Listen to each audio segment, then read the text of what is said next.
I muszę wszystkich uciszyć.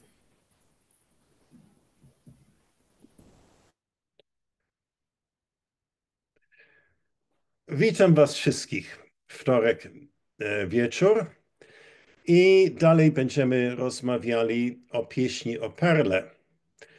I poprzednio mówiliśmy o wyprawie księcia do świata w poszukiwaniu perły.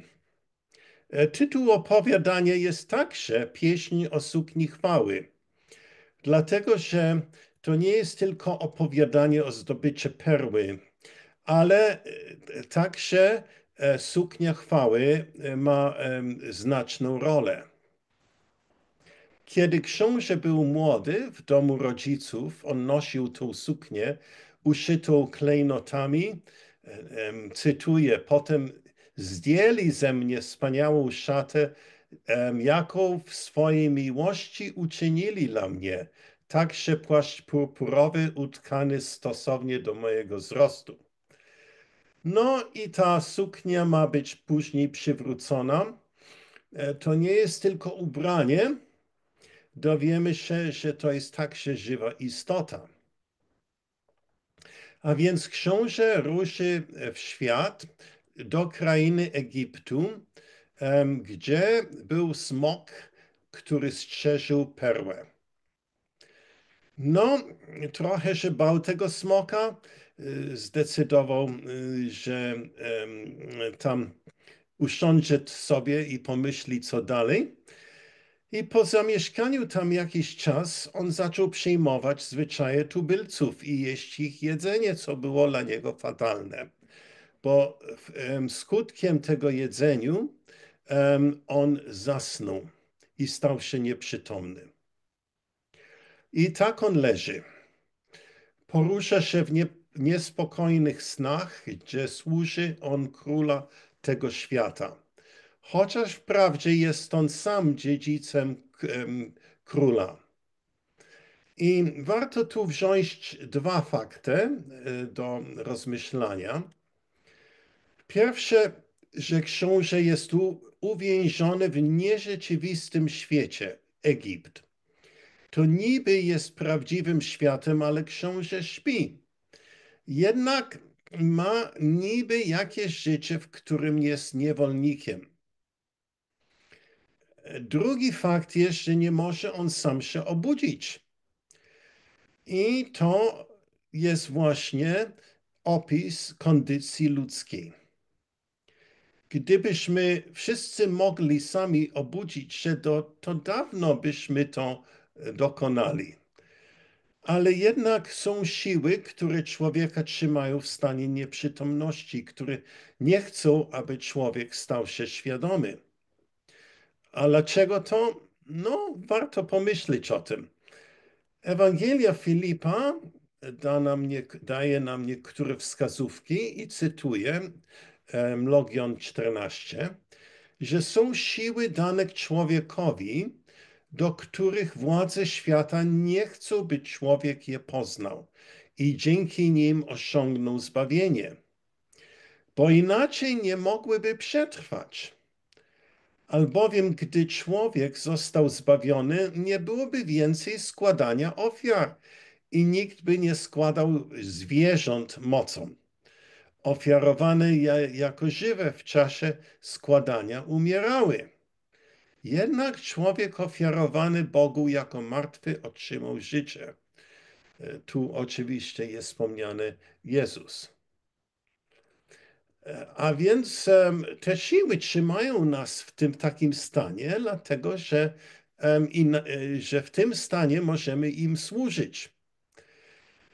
Najbliżej prawdy, moim zdaniem, doszedł właśnie ten film Matrix, który sugeruje, że tu chodzi o energię, że te siły nieczyste potrzebują naszej energii, inaczej sami zginą. A kradną one tej energii, póki jesteśmy w śnie. Filozof rosyjski Gurdziew, nie wiem, czy wy go znacie, ale on miał bardzo ciekawy i zabawny pomysł. On mówił, że człowiek nosi w sobie narząd jakiś, tam umyślnie posadzony, który nazywa się Kundabufer, dzięki któremu człowiek nie może poznać rzeczywistość. I wtedy, kiedy nie poznaje rzeczywistość, staje się on pokarmem dla księżyca. Znowu tutaj jest pojęcie, że nieprzytomność to nie jest zupełnie nasza wina, że to jest raczej nasze nieszczęście, że jesteśmy w świecie i mamy coś w nas, co łatwo powoduje to zasypianie. I rezultat jest, że jesteśmy w tym stanie nieprzytomności. Jung nazywał te siły, które właśnie trzymają tam, kompleksy, i one tam trzymają, póki jesteśmy ich nieświadomi. No, na czym polega też ta niewola? Władze, dalej czytam w Ewangelii Filipa, władze chciały człowieka wprowadzić w błąd, gdy zobaczyły, że on ma pokrewieństwo z prawdziwym dobrem. Zabrały imię dobrym i nadały je tym, którzy nie są dobrzy, aby przez imiona oszukać człowieka i związać z niedobrymi. Następnie, niby pomagając, zabrały imiona niedobry i dały dobrym, zgodnie ze swoim sposobem myślenia. Chciały bowiem wolnego człowieka uczynić niewolnikiem na wieki. Imiona tutaj są pułapkami. Nie rozpoznajemy prawdy, bo szukamy pewne imiona.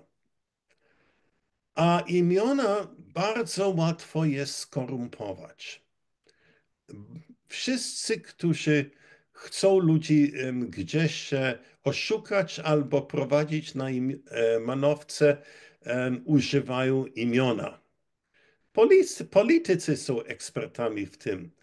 Trump nawet, nie wiem czy wiecie, że może to było w przeszłym tygodniu, co oświadczył swoim ludziom, że on jest namaszczonym Boga. A więc to powiedzenie namaszczony, co dla wielu ludzi to jest bardzo sakralne, nikt teraz nie chce używać, bo powiedzą namaszczony tak, jak Trump, bo on nazwał się namaszczonym właśnie. A więc tak to jest z imionami, że dlatego, kiedy człowiek zna prawdziwe imiona, to się szepta to, żeby ludzie nie słyszeli i potem zaczynali nadużywać. No tak to jest. Ewangelia Prawdy opisuje ten sen nasz jako koszmar. Wizję gonitwy, porwania, zabijania, że czujemy, że ludzie nas biją, że lecimy w powietrze bez skrzydeł i tak dalej, i tak dalej. A więc to wszystko jest dosyć koszmarne. No i co z naszym biednym księciem będzie, który leży nieprzytomny i nie wie co dalej. No, przychodzi do niego list z nieba. I czytamy tekst dalej, gdzie przerwaliśmy. Że jego rodzina nie zapomniała o nim. I czytam 36. Jednak o wszystkim, co mi się przytrafiło, wiedzieli moi rodzice i cierpieli z mojego powodu. Kiedy jesteśmy zagubieni, to nasz ojciec troszczy się o nas. Jest dobrze wiedzieć, że nie jesteśmy zupełnie porzuceni gdzieś w tym świecie i zapomnieni, że chociaż jesteśmy wysłani, żeby dokonać pewne zadanie, no mamy ojca, od którego pochodzimy i który troszczy się o nas. Nie tylko ojciec, ale cała nasza rodzina niebieska. I dalej czytam. Ogłoszono w naszej królestwie, że wszyscy mają stawić się u naszej bramie. królowie, książęta partów i wszyscy dostojni wschodu. I przygotowali plan w mej sprawie, abym nie pozostał w Egipcie. No, a więc cała rodzina się zbiera na poradkę. No, ci rodzice i rodzina troszcząca o nas właśnie zebrała się i skomponowała list. I czytam ten list. 37 w tekście. I przygotowali plan w mojej sprawie, abym nie pozostał w Egipcie. Napisali do mnie list. I każdy z wielkich założył na nim swoje imię. Od twojego ojca, króla królów, i od twojej matki, władczyni wschodu, oraz od brata twojego, naszego drugiego, tobie, naszemu synowi, który przebywa w Egipcie, pozdrowienie. I ważne zauważyć, że pozdrowienie jest od Trójcy. Ojciec, matka i syn. Tutaj brat naszego księcia jest w roli synem. Nazywa się drugi albo tutaj. Zbudź się i wstań swojego snu i posłuchaj słów naszego listu. Przypomnij sobie, że jesteś synem królewskim. Spójrz na niewolę, komu służyłeś. Wspomnij na perłę, po którą wstąpiłeś do Egiptu. Przypomnij sobie twoją wspaniałą szatę i wspomnij na twój świetny płaszcz, abyś mógł je przywdziać i nim mi się przyozdobić. Ponieważ twoje imię zostało odczytane w Księdze Bohaterów. I z twoim bratem, naszym namiestnikiem, wraz z nim będziesz w naszym królestwie. No, dalej parę słów. I tutaj jest znowu wspomnienie o szaty, która czeka na niego. Ale także jest bardzo ciekawa rzecz, że twoje imię zostało odczytane w Księdze Bohaterów. Jest takie pojęcie wielu gnostyckich pism, ale także w kanonicznych, że istnieje Księga Życia, w którym każdy jest wpisany. Jung uważał to jako głęboka psychologiczna prawda, bo imię, co to jest imię? Imię to odnosi się raczej do ego niż do jaźni. A więc imię i to, że jest w niebie księga, gdzie wszystkie imiona są pisane, to wskazuje, że nasze ego pochodzi od dużo wcześniej niż nasze urodzenie. Że w wyższych światach już jest pojęcie takie, które my możemy nazwać ja, kiedy wypowiadamy słowo ja. Że to istniało już przed naszym zejściem na ten świat i że to właśnie jest wpisane w tej Księdze Życia. Tutaj nazwane Księga Bohaterów. I teraz, i mój list był listem, który król opieczętował własną prawicą, aby chronić go przed niegodziwcami, potomstwem Babilonii i okrutnymi demonami Sarburg. Wzbił się na podobieństwo orła, króla wszystkich ptaków. Leciał, aż usiadł przy mnie i stał się mową.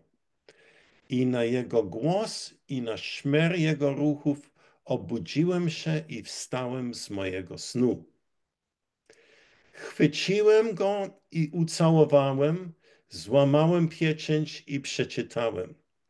Ja, kto co miałem wyryte w moim sercu, były słowa mojego listu. Przypomniałem sobie, że byłem synem królewskim i że moje szlachetne urodzenie dąży do swej natury.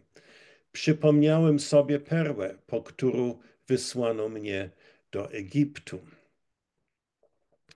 Moment obudzenia to jest moment powrotu pamięci. To nie jest to samo, co w buddyzmie oświecenie. Oświecenie to raczej, ja myślę, oznacza pewny etap integracji, ale tutaj to jest nagle obudzenie pamięci, przypomnienie sobie, kim jestem. I list ciekawie przyleciał w formie orła.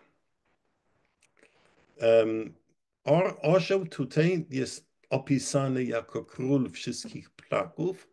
To jest najpiękniejszy i najmocniejszy z wszystkich ptaków niebieskich. A więc też to oznacza duch i świat duchowy. I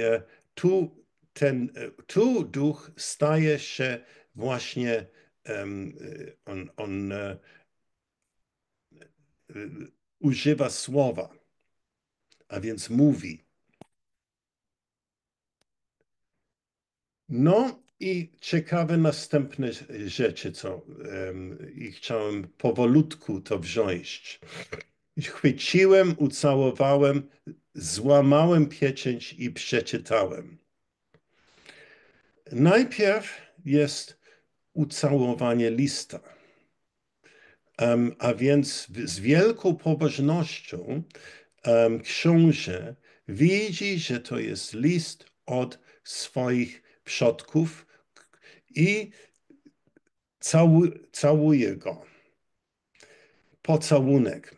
Też trzeba przypomnieć sobie, że pocałunek w tych czasach miał inne znaczenie. W Ewangelii Filipa jest napisane, że doskonali poznajemy i otrzymujemy naukę przez pocałunek. Dlatego wzajemnie całujemy się, pisze dalej Ewangelia Filipa. Bo było takie pojęcie, że najgłębsze prawdy nie można przekazać słowami, ale jednak jeden człowiek do drugiego może przekazać pewne poznanie. I to jest przekazane przez pocałunek. Jest też bardzo ładny logion w Ewangelii Tomasza. Kto pije z moich ust, Jezus mówi, będzie jako ja i ja stanę się nim i rzeczy ukryte będą jemu objawione. A więc ten pocałunek jest ważny. Następnie jest złamanie pieczęci. Pieczęć trzeba złamać. Złamanie pieczęci to jest akt woli, to jest coś, co musimy zrobić. Wszystko nie dociera do nas samym. My musimy coś ze siebie dać i coś zrobić. I jeśli nie otworzymy list, który jest nam wysłany, ten list stanie się zupełnie nam nieznany. A więc musi nastąpić to przebicie dzięki naszemu własnemu wysiłku. Wszystko sami nie możemy zrobić, ale wiele możemy i musimy. I to przebicie do nas dociera dzięki temu, że my łamiemy pieczęć, otwieramy list i czytamy, co tam jest. Ciągle do nas listy przychodzą. Wczoraj miałem bardzo ciekawy sen i naprawdę nie rozumiałem go. I zacząłem z żoną o nim porozmawiać i wtedy przyszło znaczenie. Gdybym nie miał tą rozmowę i tak ten sen wciąż byłby misteryjny i przesłanie może nie przyszłoby. Ale teraz mam coś, dzięki czemu mam coś, o czym myśleć i pracować. I te listy takie, tak jak w śnie, tak jak w wizjach, tak jak w natchnieniach, no, w stanie rozszerzonej świadomości ciągle do nas docierają. Ale żeby z nich korzystać, to musimy je otworzyć i przeczytać. I rozumieć te symbole, bo listy to nie będą te napisane po polsku ani po angielsku. Są napisane w symbolach. Warto jest, ja nie wiem, czy znacie Faust Goethego. I no koniec Faust, to poeta wyraża to rolę symbolów w tych słowach. Wszystko, co przemijające, jest tylko symbolem.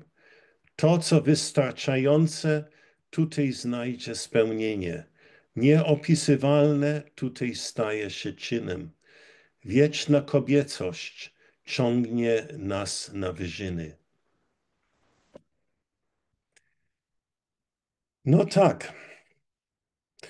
A więc ten list to jest ta łaska, która jest nam przesłana. I o snach Jung powiedział, że sen nieinterpretowany jest to list nieotworzony. A więc zachęcam was wszystkich, kiedy macie sen, żeby go otworzyć i zaczynać czytać i zobaczyć, co może on wam mówi, jakie jest jego przesłanie.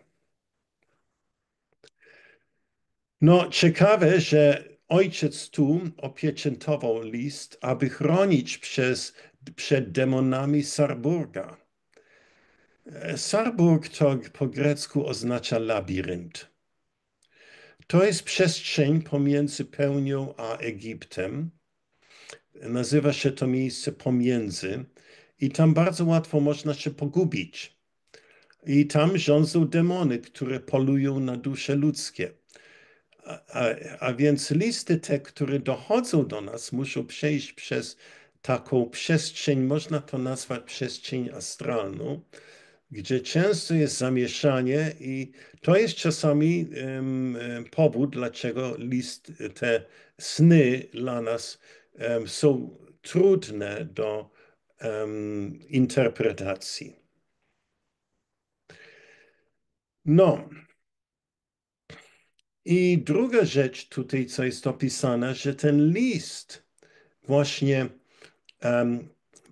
mówi księciu, kim on jest, że on patrzy na swoje i znajduje wyryte w swoim sercu to zadanie, o którym zapomniał. Nikt mu nie mówił o tym zadaniu tutaj. Od przyjaciół nie ma tą informację. To zadanie przyszło przez wpatrywanie się w swoim sercu i, i, i, i że to, co było napisane na początku, w końcu znowu odczytuje. I książę przypomina sobie, kim on jest, po co przyszedł do Egiptu i oświadczy chwały, że dla niego czeka oblubieniec. Jego duchowa część, która pozostała w domu i która go kocha. W niektórych hymnach jest to opisane jako umiłowany. I tutaj właśnie książę przypomina sobie o nim. A na czym polega ten powrót pamięci? No, każdy, który doświadczył stan rozszerzonej świadomości, wie, jak trudno jest naprawdę zapamiętać to, co się mu przydarzyło. To jest problem każdego artysty też. Ile artystów zmagają się z tym problemem? Artysta widzi, ma wizję czegoś, ale to, co on widzi, nie ma odpowiednika w naszym codziennym świecie i naszym bezbarwnym świecie, dodałbym. Doświadczamy coś, co ma wiele znaczenia i to jest jakby my widzieli rzeczywistość z perspektywy lotu ptaka. Często, kiedy jesteśmy w świadomości, co my nazywamy zwyczajnej, dlatego że jesteśmy przyzwyczajeni do niej, bo to jest to miejsce, gdzie chodzimy, gdzie martwimy się, przejmujemy się, rozmyślamy, kombinujemy, jak nasze rachunki zapłacić. A więc to jest życie, można powiedzieć, z punktu widzenia myszki, która widzi wszystko jako bardzo duże.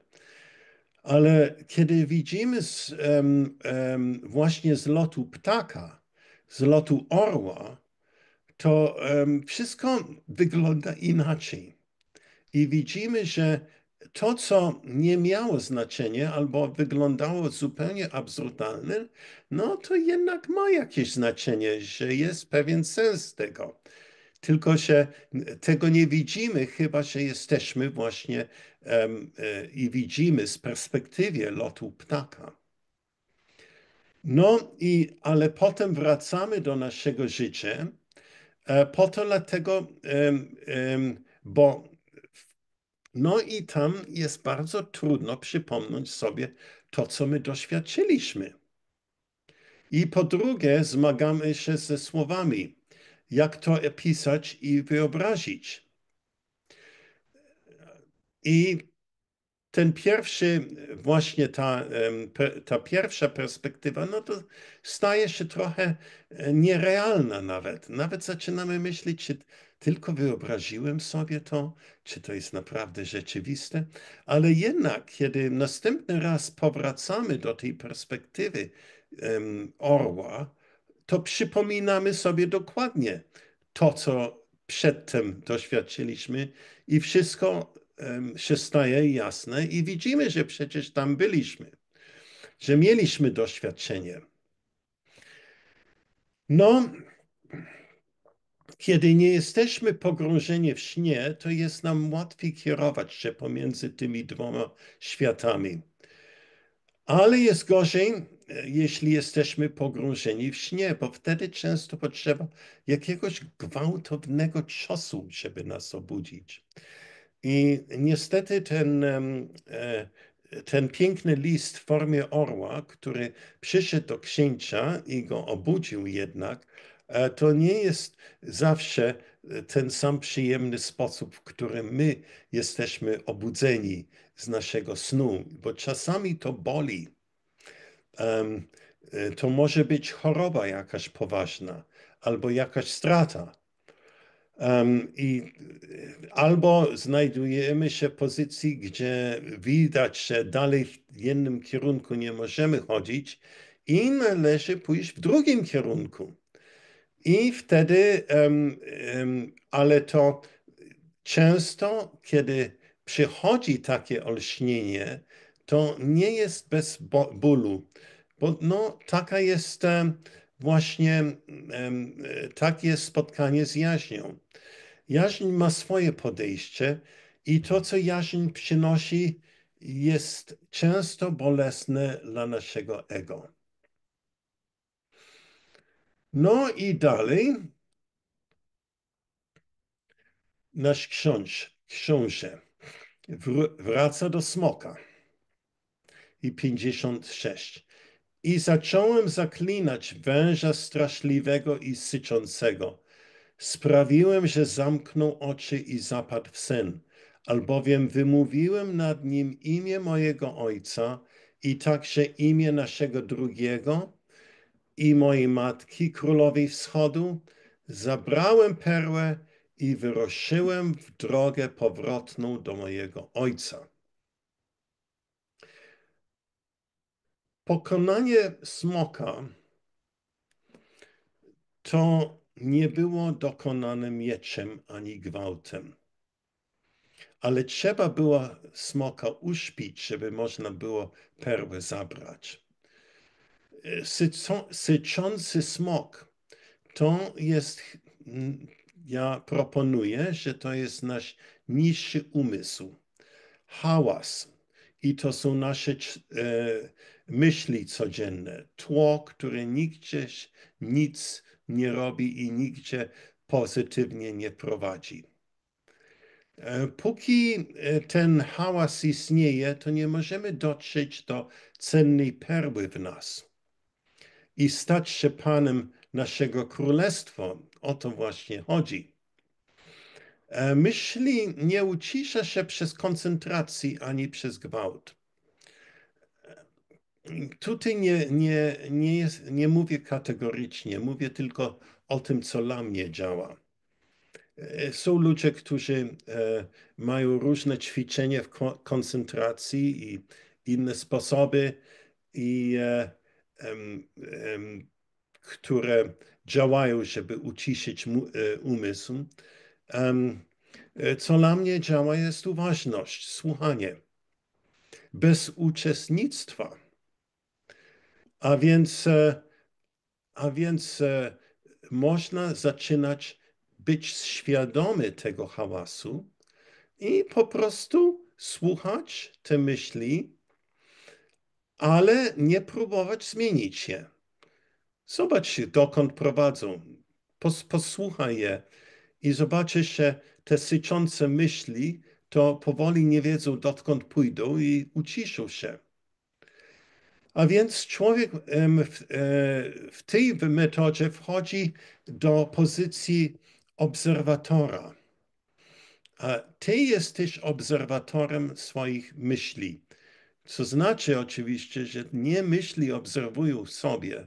Ty jesteś obserwatorem, bo możesz właśnie obserwować i słuchać twoje myśli i zobaczyć, jak one prowadzą i kiedy prowadzą.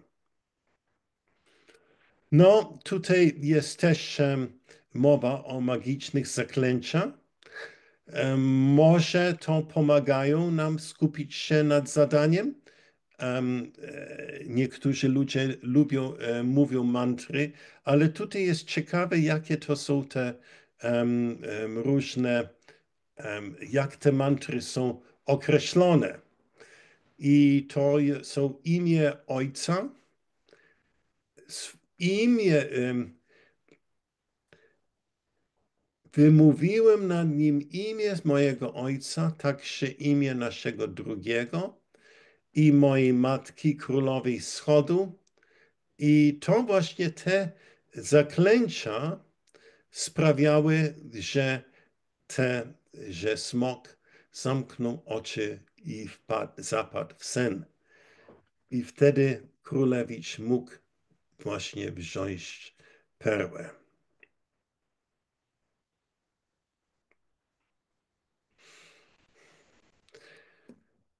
Co to jest ta perła? Perła jest tematem wielu pism. W Ewangeliach jest przypowieść o perle wielkiej wartości, o skarb w polu. Ktoś, który wiedział, że jest taka perła i szukał właśnie polu, kupił całe pole, żeby znaleźć właśnie tą perłę. Jezus występuje w apokryfie dzieło o 12 apostołów jako handlarz pereł. Apostołowie wylądują na takiej wyspie i widzą takiego faceta, który chodzi tam krzycząc jako wariat: perły, perły, perły. Perły, chodźcie, tutaj są piękne perły. I święty Efraim także napisał kilka ładnych poematów o perle i miał swoje znaczenie tam. Perła jest stworzona przez ostrygę w wielkim bólu. Kiedy ostryga właśnie, kiedy wchodzi do ostrygi piasek i wtedy nakrywa go śliną i więcej śliny i więcej, bo to boli. I powoli tak się rodzi perła. Jest ona piękna, odbija światło w wielu kolorów. W mitologii manichejskiej wydaje mi się, że tutaj chodzi o uwięzione światło.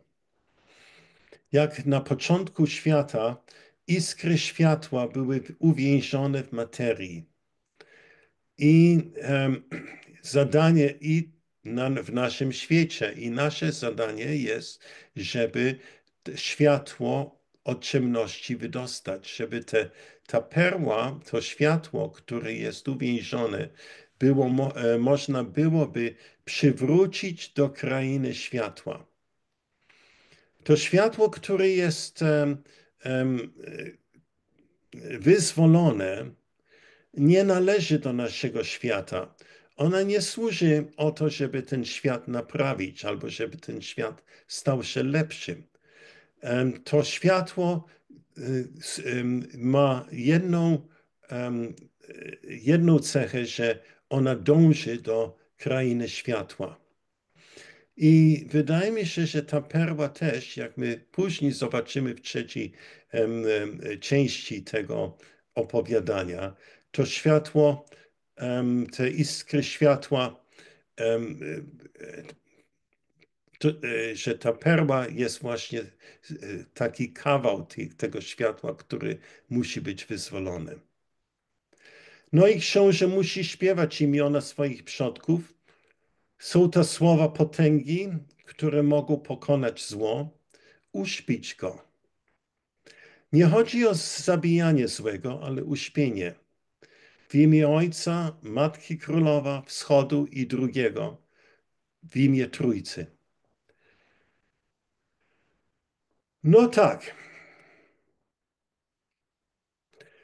Chciałbym też zakończyć i czytać wam fragment, który nazywa się to jest list od nieba, w Odach Salomona. I to jest Oda 23. I to Manichejczycy bardzo lubili tą legendę o sukni chwały i właśnie pisali też o sukni chwały, ale tutaj jest też przesłanie od nieba w formie listu. A więc Oda 23. Chodźcie w gnorze Pana, a poznajcie szczodrość łaski Pana, zarówno dla Jego uniesienia, i dla udoskonalenia w gnorze Jego. A myśl Jego była jak list. Wola Jego stąpiła z nieba, wysłana jak strzała, wystrzelona siłą z łuku. I wiele rąk łapało za list, schwycić go, wziąć i przeczytać. Lecz wymknął się od ich palców, a bali się go i jego pieczęci, ponieważ nie mogli poluzować pieczęci, bo pieczęć była silniejsza od nich. Ci, którzy ujrzeli list, biegli za nim zobaczyć, gdzie wyląduje. Kto go przeczyta i kto go usłyszy. Lecz rydwan przyjął go, albo to może być rydwan, albo koło. I list spoczął na nim, a na nim był znak królestwa i jego panowanie i wszystko na drodze rydwan kosił i rozcinał. Tłumy na drodze zgarnął i zasypał nimi rzeki i wykroczył wiele lasów i stworzył otwartą drogę. Zwój szedł do stóp, bo tam dobiegło koło i to, co do niej przyszło. List był dekretem, ponieważ wszystkie miejsca zebrano, na czele głowy widziano, nawet Syna Prawdy, Ojca Najwyższego, i odziedziczył i posiadł wszystko, i wtedy ustały podziały. Apostaci, chociaż odważni uciekli, a prześladowców wymazano, i list stał się wielkim tomem w całości napisany palcem Bożym i było na nim imię Ojca i Syna i Ducha Świętego, aby panował na wieki wieków. Alleluja. No tyle chciałem wam właśnie powiedzieć dzisiaj o liście z nieba i zapraszam do dyskusji.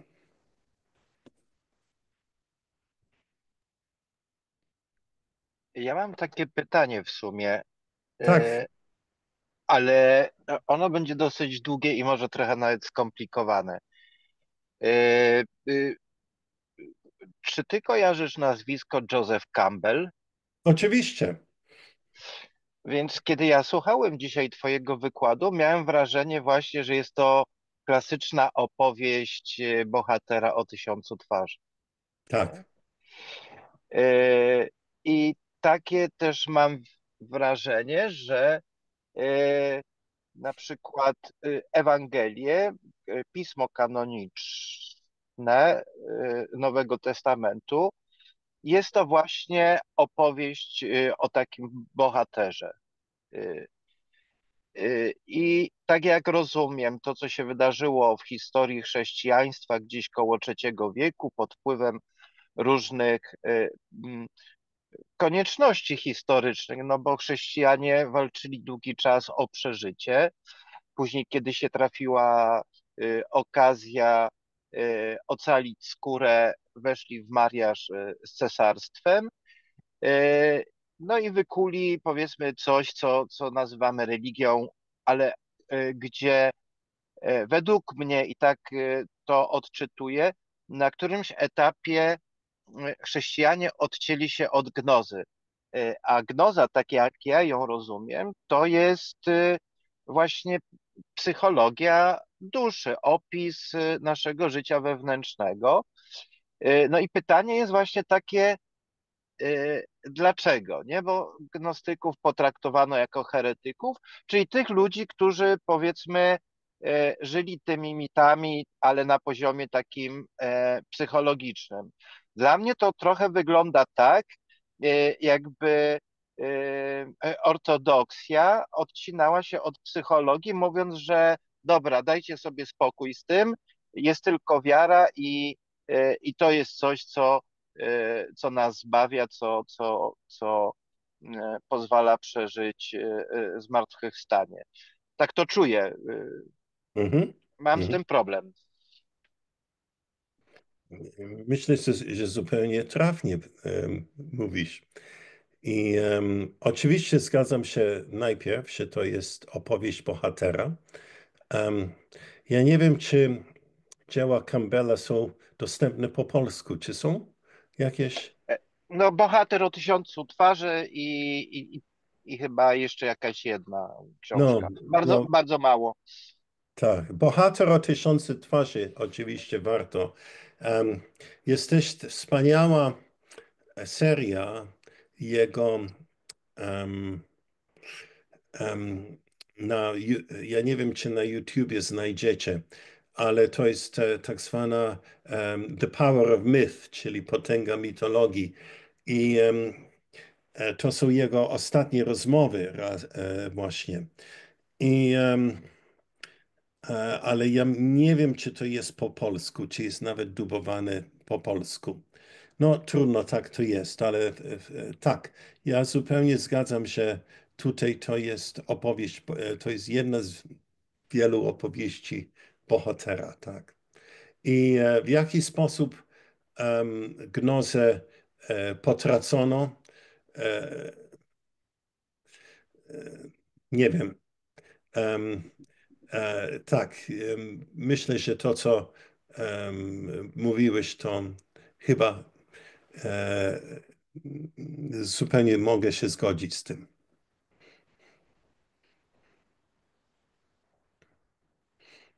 Znaczy, bo to też jest taka ocena, która ja gdzieś ostatnio, nie wiem, czy w środowisku więzi, słyszałem właśnie taką tezę, że może trzeba się zacząć zastanawiać nad powrotem do gnozy, tak?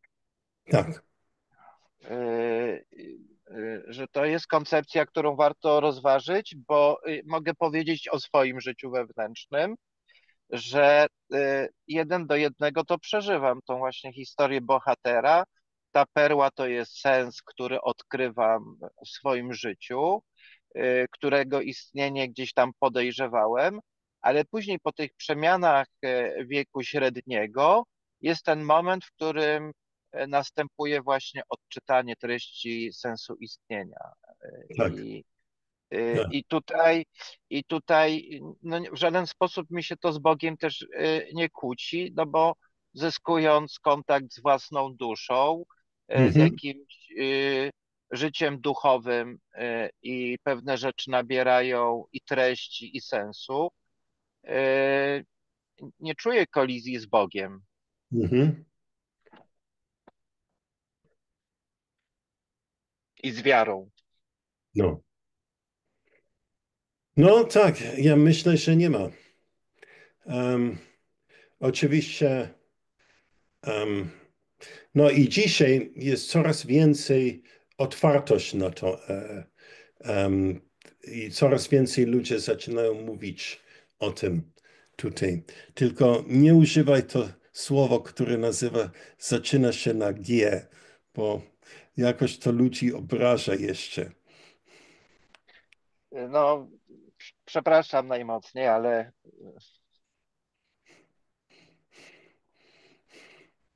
To właśnie dosyć zabawnie, ja nie wiem, na pewno znajdziecie jego wykłady na online, ale gnostyk słynny polski Jerzy Prokopiuk, on mieszkał w Warszawie i umarł parę lat temu skutkiem COVID-u. Wiele wspaniałych rzeczy dokonał i przełożył na polski. I byłem u niego, bo my jakoś poznaliśmy się bardzo wcześnie, kiedy przyjechałem do Polski. I na jego, na jego drzwiach ktoś ze złością farbą namalował gnostyk. A więc ja bym powiedział, że dosyć klasowy wandal, żeby kogoś właśnie określał gnostykiem. I to wymaga klasy jako wandal, żeby zwandalizować komuś to drzwi i napisać gnostyk.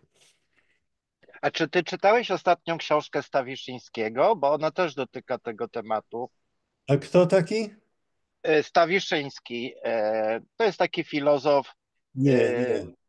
i on napisał książkę Fatum, coś tam, w którym właśnie konfrontuje, bo on też był gdzieś tam w szkole Prokopiuka w Warszawie, gdzieś w tych Nie. latach 80., 90.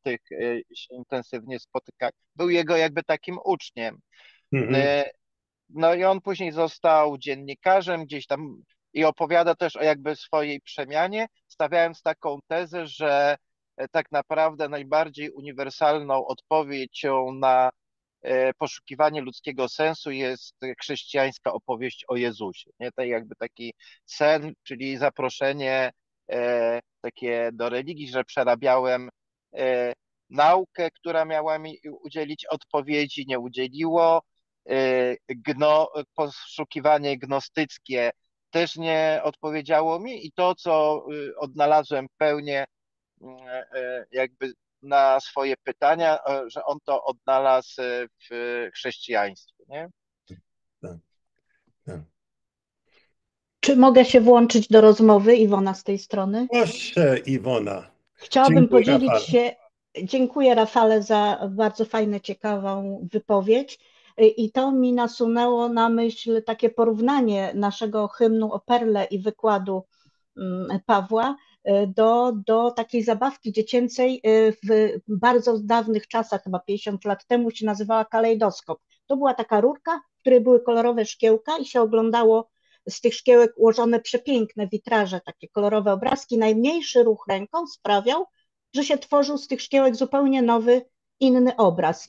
I tutaj taka perspektywa właśnie, że zupełnie Rafał inaczej odebrał dzisiejszą wykładnię hymnu o Perle, Pawłową, naszą Pawła wykładnię, niż ja odebrałam. I tak samo hymn o Perle z perspektywy czasu, gdzie od dłuższego czasu zaglądam do tego tekstu, inaczej odczytuję jego sensy, tak jakbym zupełnie z innym miała do czynienia utworem.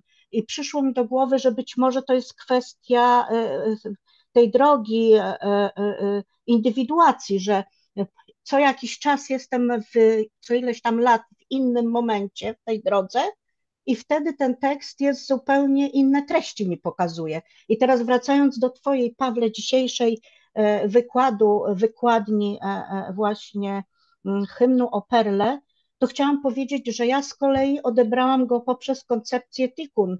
Tą mam na myśli koncepcję Izaaka Lurii, kabalisty, żydowskiego mistyka, który przez to chciał powiedzieć, że ten czyn naprawczy dotyczy nie tylko naszego świata, ale przede wszystkim tego drugiego świata, no, tego duchowej przestrzeni w nas. I teraz właśnie tutaj ten hymn o Perle, no wydaje mi się, że jest właśnie taką metaforą tego, co my robimy w świecie duchowym, nie w tym świecie, tylko w świecie duchowym. I to jest związane również, no bo tego się nie da oderwać, z psychologią, tak? Z naszym ja, które przybiera różne formy. I tutaj jest pokazane właśnie, tak mi się wydaje, wyższe ja pokazane i niższe. Niższe, tak jak mówisz, syczący wąż, to te wszystkie nasze kompleksy, no to wszystko, co jest związane z naszym i tak dalej. Natomiast wyższe ja, to dopiero przy naszym obecnym spotkaniu tknęło mnie, że jest pokazane, może być pokazane właśnie obrazem orła, bo orzeł to jest ptak, który lata najwyżej. Skoro Tak. lata najwyżej, no to moje stąd skojarzenie, wyższe ja.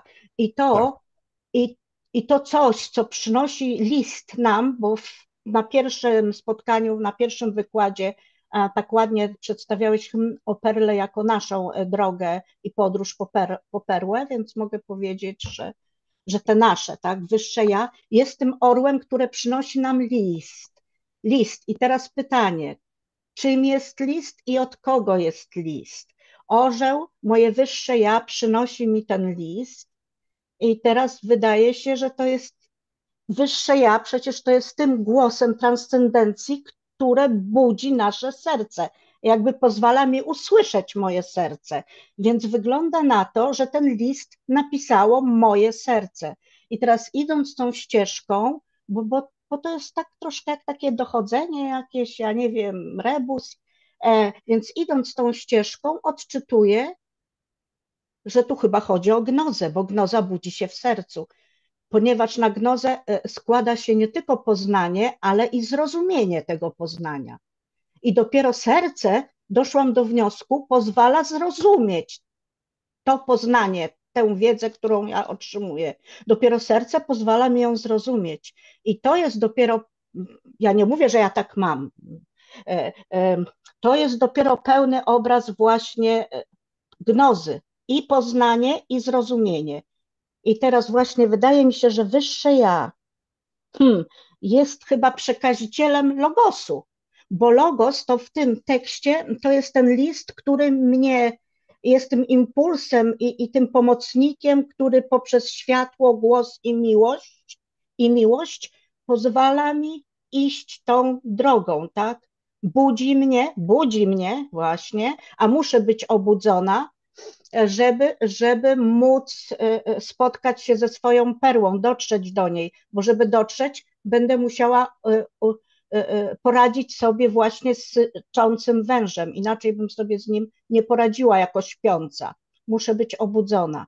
Czyli jeszcze raz zmierzam do tego, przepraszam, bo to jest bardzo trudno zwerbalizować, czyli orzeł, moje wyższe ja, poprzez list, czyli głos mojego serca, można to nazwać głosem gnozy. Budzi mnie i wtedy jako już obudzona mogę wystąpić z kraju zmarłych, ze świata, który jest trupem, jak to tam w którejś z Ewangelii jest napisane, że ten świat jest trupem, a Egipt to nic innego jak kraina zmarłych, no więc mogę wykroczyć, wyjść, obudzić się z tej krainy zmarłych, z tej iluzji i właśnie mogę wtedy zejść do wód podziemnych i nie zginąć przy tym i jednocześnie poradzę sobie ze swoim niższym ja wtedy jako obudzona i będę mogła dotknąć tego skarbu, jakim jest perła. Ja go nie będę nazywała. Perła jest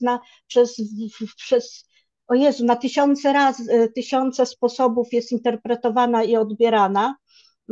Także to jest coś takie sakrum, taka świętość, że każde słowo wypaczy i zniekształci, tak mi się wydaje.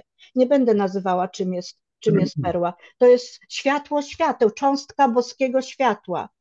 I teraz to ja w ten tikun to wpisuję właśnie. Jeżeli ja ten skarb, tę cząstkę boską w sobie wreszcie dojrzę i dotknę jej, doświadczę, będę mogła wziąć udział w tym przywracaniu tych rozproszonych cząstek światła w materii w jedno wielkie, potężne światło boskie, absolutne, nie wiem, najwyższe, światło świateł.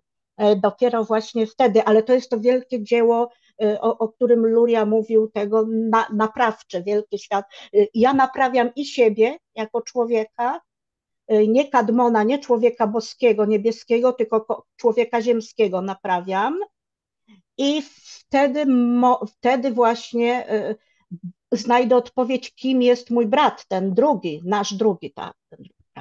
No ale dopiero wtedy, kiedy przeoblekę się w światło duchowe, no to wtedy ten mój brat i ten drugi, o którym pani Jagoda właśnie mówiła na naszym pierwszym spotkaniu, no bardziej nam się to stanie jasne i zrozumiałe, kim jest ten drugi. To są tak głębokie, tak wielkie rzeczy, że bardzo trudno takimi słowami z języka, z tego świata, no to jakoś dotykać, bo ciągle mam wrażenie, że wtedy ja przekłamuję coś. Jeżeli ja to oblekam w pojęcia, w język pojęć z tego świata, to mam takie wrażenie, że coś przekłamuję, tak? Fałszuję. No, dziękuję bardzo. Iwona, dziękuję za interpretację.